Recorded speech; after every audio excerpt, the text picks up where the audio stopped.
Qo'limda hozir eng katta muammolardan bittasi turibdi, ya'ni umraga kelgan hojilarning asosiy muammolaridan bittasi. Bu nima muammo desanglar? Bu zaryadchik. O'zbekistondagi zaryadchiklarning vilkasi ikkita bo'ladi. Saudiyada rozetkalar 3 tali. 3 ta teshigi bo'ladi. Hozir krupniy planda qanaqa foydalanishni o'rgataman. Saudiyada har bitta mehmonxonada mana shunaqa choy damlagandan keyin shakar solganda aralashtiradigan cho'pchasi bo'ladi. Bu sizlarga yordamchi. Mana ko'rasizlar, rozetka 3 tali. Mana tepa teshigiga cho'pni tiqdik. Da pastga yuboramiz. Pastga yuborganimizda mana bu ikkita teshik ochiladi.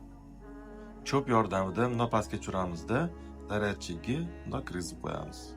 Ko'pchilik hojilarimiz umraga kelganda mana shu narsadan qiynalishgan.